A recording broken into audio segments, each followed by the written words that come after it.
তেলে না ভেজে দারুণ সুস্বাদু একটা টিফিন রেসিপি আজকে আমি আপনাদের সঙ্গে শেয়ার করব।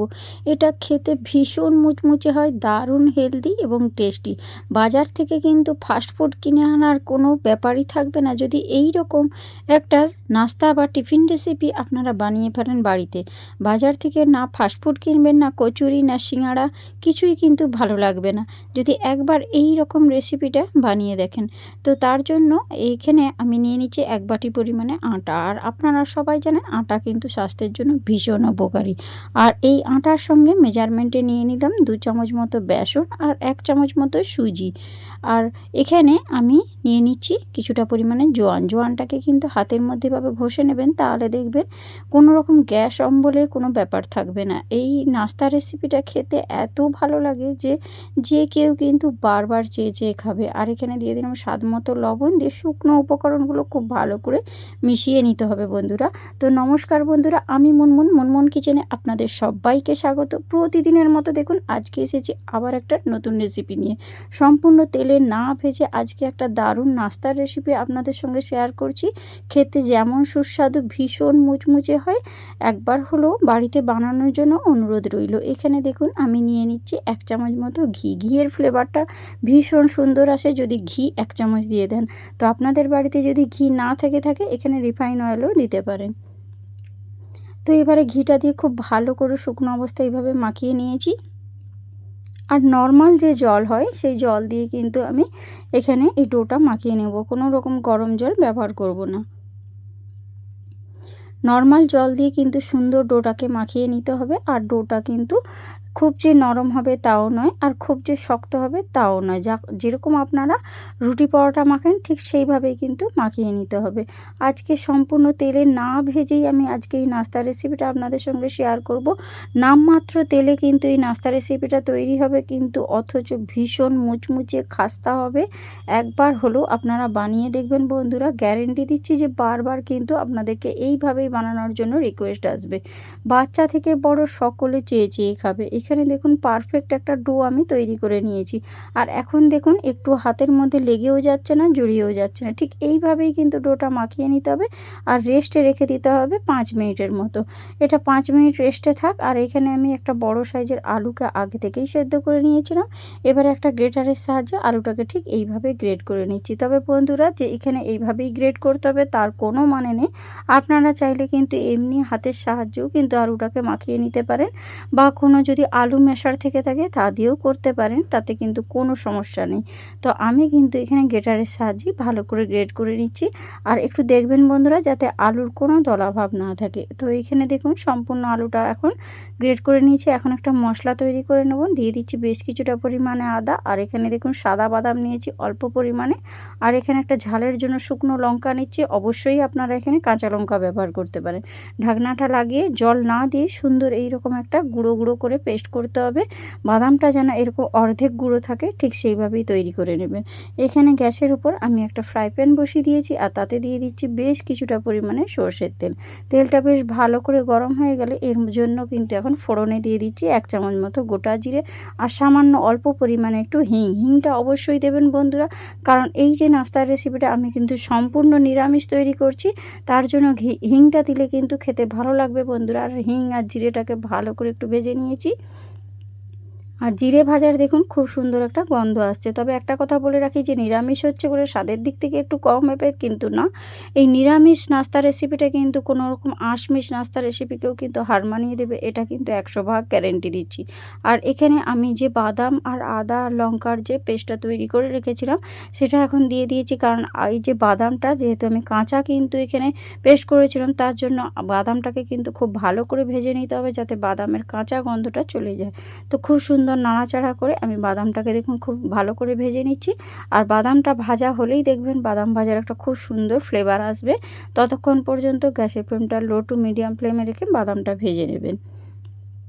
তো এখন আমি স্বাদ মতো লবণ আর সামান্য একটু হলুদের গুঁড়ো দিলাম, এতে কালারটা ভীষণ সুন্দর আসবে। আর দিয়ে দিচ্ছি একটু ভাজা মশলা। এই মশলাটা আমি বাড়িতে তৈরি করেছিলাম, আর এই ভাজা মশলার ফ্লেভারটা ভীষণ সুন্দর হয়। আর এখানে দিয়ে দিচ্ছি ধনিয়া গুঁড়ো 1/2 চামচ মতো। সব কিছু এখন উপকরণ দিয়ে দিলাম। এবারে ভালো করে নাড়াচাড়া করে এটাকে কিন্তু ভেজে নিতে হবে।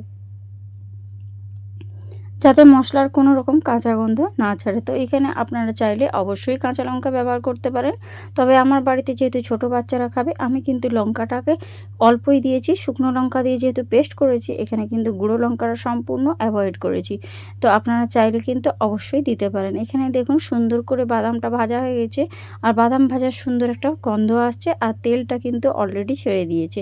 এবারে আমি যে আলুটা গ্রেট করে রেখেছিলাম সেই আলুটা এখন ওই তেলের মধ্যে দিয়ে ভালো করে নাড়াচাড়া করে আমি কিন্তু এই যে বাদাম আর যে মশলাটা তৈরি করেছি সম্পূর্ণ আলুর মধ্যে যেন মাখানো হয়ে যায়, সেটাই কিন্তু ভালো করে তৈরি করতে হবে। আর যখন এই আলুর পুরটা তৈরি হবে অলরেডি কিন্তু ফ্রাই প্যানের গা ছেড়ে দেবে, ঠিক সেই পর্যায়ে কিন্তু নাড়াচাড়া করে আমি কিন্তু পুরটা রেডি করে নিচ্ছি। তো এইখানে আলুর পুরটা ভীষণ সুন্দর হয় খেতে, একবার হলো আপনারা ট্রাই করে দেখবেন। যে কোনো আঁশমিশি তরকারির থেকেও কিন্তু ভীষণ সুস্বাদু হয় এটা খেতে।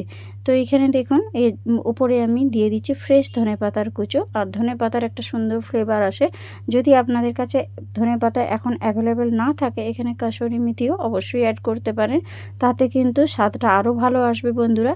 তো ধনেপাতাতেও কিন্তু ভীষণ সুন্দর একটা ফ্লেভার আসে। তো এবারে ভালো করে নাড়াচাড়া করে আমি গ্যাসের ফ্লেমটা এখন বন্ধ করে দিয়েছি। অলরেডি কিন্তু প্যানের গা ছেড়ে দিয়েছে। এই যে আলুর পুরটা তৈরি করেছি দেখুন খুব সুন্দরভাবে আমার রেডি হয়ে গিয়েছে। এবারে এই আলুর পুরটাকে আমি একটা প্লেটের মধ্যে তুলে নিচ্ছি, তুলে নিয়ে কিন্তু ঠান্ডা করে নিতে হবে, একদম যাতে সম্পূর্ণ ঠান্ডা হয়ে যায়। তার জন্য কিন্তু আমি এটাকে সম্পূর্ণ প্লেটের মধ্যে তুলে স্প্যাচুলা দিয়ে প্লেটের মধ্যে চাড়িয়ে নেব, যাতে খুব তাড়াতাড়ি এটা ঠান্ডা হয়ে যায় তার জন্য। তো এখন দেখুন সম্পূর্ণ পুরটা আমি তুলে নিয়েছি। এবারে আমি যে ডোটা তৈরি করেছিলাম সেটা কিন্তু আমি ঢাকনা দিয়ে রেস্টে রেখেছিলাম, সেটা অলরেডি কিন্তু সুন্দরভাবে নরম হয়ে গিয়েছে। আর আমি আরেকটু ঠেসে ঠেসে মেখে নিলাম। এখান থেকে একটু আমি মিডিয়াম সাইজের লেচি কেটে নেব, মানে সাধারণত যখন রুটি তৈরি করি আমরা ঠিক যেভাবে লেচির সাইজগুলো করি সেইভাবেই কিন্তু এখানে লেচিগুলো কেটে নিতে হবে। খুব বেশি বড় তৈরি করার কোনো দরকার নেই। আপনারা নিশ্চয়ই লেচির সাইজটা দেখে বুঝতে পারছেন, যেভাবে রুটি তৈরি হয় ঠিক সেইভাবেই কিন্তু আমি সমস্ত লেচিগুলো কেটে নিচ্ছি। এবারে এই লিচিগুলোকে একটু হাতের মধ্যে পাকিয়ে নিচ্ছি। তো আপনারা এইভাবে সবাই জানেন যে রুটি পরোটা তৈরি করতে হলে এইভাবে লিচিগুলো পাকিয়ে নিতে হয়। তো আমিও ঠিক সেইভাবেই তৈরি করে নিচ্ছি। খুব সুন্দর খেতে হয় বন্ধুরা, একবার হলো এটা ট্রাই করবেন। আর এই আটা দিয়ে তৈরি রেসিপি কিন্তু স্বাস্থ্যের জন্য ভীষণ উপকারী। সব সময় ময়দার জিনিস না খেয়ে এরকম আটা দিয়ে তেলে না ভেজে হেলদি একটা নাস্তা রেসিপি বা টিফিন রেসিপি তৈরি করবেন, স্বাস্থ্যের জন্য ভীষণ উপকারী আর খেতেও ভীষণ সুস্বাদু হয়। তো এইখানে দেখুন আমি কিন্তু রুটির আকারে কিন্তু বেলে নিচ্ছি, যেভাবে আমরা রুটি বেলি ঠিক সেইভাবেই কিন্তু আমি এইগুলোকে রুটির মতো করে প্রথমে বেলে নেব। আর একটু পাতলা করে বেলতে হবে বন্ধুরা, সেটার দিকে একটু লক্ষ্য রাখবেন। আর এইভাবে ঘুরিয়ে ঘুরিয়ে কিন্তু আমি বেলে নিচ্ছি। আমি এই রুটিগুলো কর্নফ্লাওয়ার দিয়ে বেলছি, অবশ্যই কিন্তু আপনারা একটু কর্নফ্লাওয়ার দিয়ে বেলবেন। আর যদি কর্নফ্লাওয়ার না থাকে তাহলে ময়দার গুঁড়ো দিয়ে বেলে নেবেন। তো খুব সুন্দর করে দেখুন আমি কিন্তু রুটিগুলো বেলে নেব। বাকি যেগুলো আছে সবগুলোই অফ ক্যামেরাতে আমি বেলে নিয়েছি। দেখুন একদম পাতলা পাতলা করে এই রুটিগুলোকে বেলেছি। আমি রুটিগুলো তুলে আপনাদেরকে দেখিয়ে দিলাম। এবার একটা কাটিং বোর্ডের উপর একটা রুটি নিয়ে নিয়েছি, আর তার উপরে এইভাবে অয়েল ব্রাশ করে দিচ্ছি। আর এভাবে এর উপরে কিন্তু আমি ছড়িয়ে দেব বেশ কিছুটা পরিমাণে কর্নফ্লাওয়ারের গুঁড়ো। আর কর্নফ্লাওয়ারের গুঁড়ো না থাকলে অবশ্যই ময়দার গুঁড়ো ব্যবহার করবেন। আর তার উপর থেকে আবার একটা রুটি চাপিয়ে দিলাম। তারপর একই রকম প্রসেস, সেইভাবেই কিন্তু তেলটা আবার ব্রাশ করে নিচ্ছি, দিয়ে আবারও একটু আমি কিন্তু কর্নফ্লাওয়ারের গুঁড়ো ছড়িয়ে দেব। এইভাবে যতগুলো রুটি আছে সবগুলোই কিন্তু এইভাবে একটা লেয়ার তৈরি করে নেব। তো এইখানে দেখুন লেয়ারগুলো ভীষণ সুন্দর হবে, প্রত্যেকটা লেয়ারগুলো দেখবেন একদম মুচমুচে করে ভাজা হবে আর খেতে ভীষণ ভালো হবে। তো এখানে দেখুন একই রকম সেম প্রসেসে আমি সব কটা রুটি তৈরি করে নিচ্ছি। রেসিপি যদি ভালো লেগে থাকে তাহলে অবশ্যই বন্ধুদের মধ্যে শেয়ার করে দেবেন। আর আপনাদের একটা কমেন্ট আমাকে ভিডিও বানাতে উৎসাহ করে। তো আশা করছি আমার পাশে থাকবেন আর রেসিপি বন্ধুদের মধ্যে প্রচুর প্রচুর শেয়ার করে দেবেন। আমার নতুন এবং পুরাতন সমস্ত বন্ধুদের আমার অনেক অনেক ভালোবাসা। যারা এতদিন আমার সাথে থেকে এসেছেন তাদেরকে অসংখ্য ধন্যবাদ। আর আমার চ্যানেলে যারা নতুন ভিজিট করছেন তাদেরকে একান্ত অনুরোধ করব যে ভিডিওটি লাইক করে বন্ধুদের মধ্যে শেয়ার করে দেবেন আর চ্যানেলটা সাবস্ক্রাইব করে আমার পাশে থাকবেন। এইভাবে কিন্তু আমি একটু বেলে নিলাম, তাহলে লেয়ারগুলো খুব সুন্দরভাবে একবারে সেট হয়ে যাবে। এবারে একটা সাইড ধরে এভাবে মুড়ে নেব। তো সবটা কিন্তু বলে বোঝানো যাচ্ছে না, আপনারা একটু প্লিজ আমার হাতের দিকে লক্ষ্য রাখুন, তাহলে বুঝতে পারবেন যে আমি ঠিক কিভাবে তৈরি করছি। এইভাবে দুটো সাইড মুড়ে আবারও একটা পার্ট আমি এইভাবে মুড়ে নিলাম। এইভাবে চেপে চেপে দিলাম। এবারে চেপে চেপে দিলে দেখবেন এটা একটু লম্বা সাইজের তৈরি হয়ে যাবে। তারপর আমি আবারও একটা এইভাবে ভাঁজ দিয়ে দিলাম। দেখুন এইভাবেই কিন্তু যে লেয়ারগুলো তৈরি করব সেই লেয়ারগুলো খুব সুন্দর বোঝা যাবে। আর এইভাবে লম্বা করে একটু বাড়িয়ে নেবেন। এবারে একটা ছুরির সাহায্যে এর দুটো সাইড একটু কেটে বাদ দিয়ে দেবেন। তারপর ঠিক এইভাবে কিন্তু কাট লাগিয়ে দেবেন। দেখুন আমি ঠিক কিভাবে তৈরি করছি, ঠিক সেইভাবেই তৈরি করবেন আপনারাও। এখান থেকে কিন্তু আমি সমান মাপের লেচি বের হবে, তার জন্যই কিন্তু এইভাবেই পদ্ধতিতে আমি কিন্তু কাট লাগিয়ে কেটে নিচ্ছি। এবারে দেখুন প্রত্যেকটা লেয়ার কত সুন্দর বোঝা যাচ্ছে, তার জন্য আমি আপনাদেরকে দেখিয়ে দিচ্ছি যে প্রত্যেকটা লেয়ার দেখুন কতটা সুন্দর ফুটে উঠেছে। এইভাবে অবশ্যই আপনারা বাড়িতে তৈরি করবেন, তারপর আমাকে কমেন্ট বক্সে কমেন্ট করবেন। এখানে দেখুন সব কটার কিন্তু লেচি কাটা হয়ে গিয়েছে। এবার একটু চেপে দেবেন, চেপে চেপে কিন্তু একটু গোলাকার শেপ দিয়ে দেবেন। আমি যেভাবে করছি একটু হাতের দিকে লক্ষ্য রাখুন, তাহলেই বুঝতে পারবেন। সব কটাই কিন্তু এইভাবে চেপে চেপে একটু গোলাকার শেপ দিয়ে দেবেন। এইভাবে নাস্তা বানালে খেতে ভীষণ ভালো হয়, একদম ভেতরটা পুরে ঠাসা হবে আর লেয়ারগুলো প্রত্যেকটা এত সুন্দর মুচমুচে করে ভাজা হবে যে আপনারা না বানালে বিশ্বাসই করবেন না। এইভাবে দেখুন আমি যতগুলো তৈরি করেছিলাম সবগুলোই কিন্তু সেম একই রকমভাবে বানিয়ে নিয়েছি। এবারে এই লেচিগুলো থেকে আমি কিন্তু ছোট ছোট বাটির মতো তৈরি করে নেব। আপনারা আমার হাতের দিকে দেখুন, এইভাবে বাটির মতো তৈরি করে যে পুরটা আমি ঠান্ডা করতে রেখেছিলাম এখন কিন্তু ঠান্ডা হয়ে গিয়েছে। আর বেশ কিছুটা পরিমাণে পুর নিয়ে এইভাবে কিন্তু হাতের মধ্যে দিয়ে একটা গোল বলের মতো তৈরি করে নিচ্ছি। দেখুন পুরটা কিন্তু একটুও বাইরে বেরিয়ে যাবে না, এইভাবেই কিন্তু আপনারা তৈরি করে নেবেন। একই রকমভাবে আমি আবারও একটা তৈরি করে আপনাদেরকে দেখিয়ে দিচ্ছি। এতে লেয়ারগুলো কিন্তু ভীষণ সুন্দরভাবে বোঝা যাবে। আর এই যে পুরটা ভীষণ টাইট করে একটু তৈরি করবেন, তাহলে কিন্তু পুরটা বাইরে বেরিয়ে যাওয়ার কোনো রকম ভয় থাকবে না। আর হাতের মধ্যে দিয়ে এইভাবে গোল পাকিয়ে নেবেন, দেখবেন এরকম ঠিক বলের মতো তৈরি হয়ে যাবে। দেখুন একই রকমভাবে আবারও একটা তৈরি করে নিয়েছি। আমি কিন্তু আপনাদের বোঝার সুবিধার্থে 2 থেকে 3টে মতো একই রকম পদ্ধতিতে তৈরি করে দেখিয়ে দিলাম, যাতে আপনাদের রেসিপিটা তৈরি করতে ভীষণ সুবিধে হয়। তো একই রকমভাবে দেখুন আবারও একটু বেশ কিছুটা পরিমাণ পুর নিয়ে আমি কিন্তু মুখটা এইভাবে চেপে দিচ্ছি, তাহলে মুখটা লক হয়ে যাবে, খুলে যাওয়ার ভয় থাকবে না। আর এইভাবে হাতের তালুর মধ্যে নিয়ে চেপে চেপে কিন্তু গোলাকার বলের মতো শেপ দিয়ে দেবেন। বাকি যেগুলো আছে সেগুলো কিন্তু আমি অফ ক্যামেরায় তৈরি করে নেব।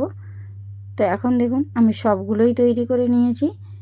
এবারে গ্যাসের উপর আমি একটা অ্যাপে প্যান বসিয়ে দিয়েছি। আর এই অ্যাপে প্যানের মধ্যে আমি কিন্তু অল্প অল্প করে একটু তেল দিয়ে দিচ্ছি, সামান্য অল্প, যাতে অ্যাপে প্যানের গায়ে জড়িয়ে না যায়। তার জন্যই কিন্তু হাফ চামচ করে তেল দিয়ে দিচ্ছি। দেখুন আপনারা দেখে নিশ্চয়ই বুঝতে পারছেন আমি তেলের পরিমাণটা কতটা দিচ্ছি। এতেই কিন্তু একদম মুচমুচে খাস্তা হয়ে ভাজা হবে। আমি তেলটা দেওয়ার পর এইভাবে একটা ব্রাশ দিয়ে প্রত্যেকটা জায়গায় এভাবে বুলিয়ে নিচ্ছি, তাহলে এগুলো কিন্তু জড়িয়ে যাবে না। ভীষণ সুন্দরভাবে কিন্তু উল্টাতে পাল্টাতে সুবিধে হবে, তার জন্য এবারে তৈরি করে রাখা একটা একটা নাস্তা কিন্তু আমি ওই অ্যাপে প্যানের মধ্যে দিয়ে দিচ্ছি। অবশ্যই এইভাবে বাড়িতে ট্রাই করবেন বন্ধুরা, তারপর আমাকে কমেন্ট বক্সে কমেন্ট করবেন। তো এখানে দেখুন বেশ কিছুটা সময় এইভাবে গ্যাসের ফ্লেমটা লো টু মিডিয়াম ফ্লেমে রেখে এগুলোকে ভেজে নিতে হবে। একটা সাইড যখন এরকম কালার আসবে তখনই কিন্তু অপর সাইডটা উল্টে নেবেন। আর উল্টে পাল্টে কিন্তু চারধারটায় এইভাবে লালচে করে ভেজে নেবেন, তাহলে দেখবেন ভেতর থেকে ভীষণ সুন্দরভাবে ভাজা হয়ে যাবে। আর অবশ্যই গ্যাসের ফ্লেমটা লো ফ্লেমে রেখে একটু ধৈর্য ধরে এগুলোকে ভাজবেন। যেহেতু এগুলো ভীষণই কম তেলে ভাজা হচ্ছে, তার জন্য এগুলোকে একটু সময় দিয়ে ভাজতে হবে, তবেই ভেতর থেকে সুন্দরভাবে ভাজা হবে। প্রত্যেকটাই দেখুন আমি আবারও ঘুরিয়ে ফিরিয়ে নিচ্ছি, তাহলে কি এগুলো চারধারটা সুন্দরভাবে লালচে করে ভাজা হয়ে যাবে। এখন দেখুন খুব সুন্দরভাবে ভাজা হচ্ছে। আর আবারও আমি একটু ঘুরিয়ে দিলাম, তাহলে কি চারধারটাই সুন্দর করে ভাজা হয়ে যাবে। দেখুন বন্ধুরা, হাফ চামচ তেল দিয়ে কিন্তু এই নাস্তাগুলো একদম লালচে মুচমুচে করে ভেজে নিচ্ছি। তো দেখুন তেল কমেও যে এত সুন্দর নাস্তা বানানো যায়, তাও আবার সম্পূর্ণ নিরামিষ, এটা সত্যি ভীষণই অবাক করা একটা রেসিপি। আপনারা অবশ্যই একবার বাড়িতে ট্রাই করবেন। তো এখানে দেখুন সব কটাই কিন্তু ভীষণ সুন্দর লালচে করে আমার ভাজা হয়ে গিয়েছে। এর থেকে কিন্তু আর বেশি ভাজার দরকার নেই। কালারটা দেখে বুঝতে পারছেন কতটা সুন্দর হয়েছে। তো আপনাদের বোঝানোর জন্য আমি কিন্তু আপনাদেরকে একটু ঘুরিয়ে ফিরিয়ে দেখিয়ে দিলাম। এবারে এগুলোকে তুলে নেওয়ার পালা। একটা চামচ দিয়ে এইভাবে তুলে নিচ্ছি। প্রথমেই যে আমি হাফ চামচ করে তেল দিয়েছিলাম, সেই তেলেই কিন্তু এগুলো ভাজা হয়েছে, তাতেও কিন্তু একটু একটু তেল আবার রয়েও গেছে প্রত্যেকটার মধ্যে দেখুন। আর দেখুন প্রত্যেকটা দেখতে কতটা সুন্দর হয়েছে। তাহলে হাফ চামচ তেলেই এত সুন্দর একটা মুচমুচে নাস্তা তৈরি হয়ে গেল। খেতে ভীষণ সুস্বাদু হয় বন্ধুরা। এইভাবে একই রকমভাবে আমি সবগুলোই কিন্তু তুলে নিচ্ছি। এখানে দেখুন সবগুলোই কিন্তু আমার তুলে নেওয়া হয়ে গিয়েছে। আর একটা প্লেটের মধ্যে আমি সাজিয়ে নিয়েছি। দেখুন দেখতে কতটা লোভনীয় হয়েছে। আশা করছি রেসিপি আপনাদের ভীষণ ভালো লেগেছে। তেলে না ভেজেও যে সুন্দর নাস্তা রেসিপি তৈরি করা যায়, সেই টিপসই আমি আপনাদের সঙ্গে শেয়ার করলাম। আর যদি অ্যাপে প্যান না থাকে, তাহলে অবশ্যই আপনারা কম তেল দিয়ে কড়াইয়ের মধ্যেও এটা ভেজে নিতে পারেন। তো এখানে দেখুন আমি একটা কেটে আপনাদেরকে দেখিয়ে দিচ্ছি বন্ধুরা। অবশ্যই আমার পাশে থাকবেন। তো আজকের মতো আমি ভিডিওটা এখানেই শেষ করব। তো আজ আসি বন্ধুরা, টাটা, বাই বাই।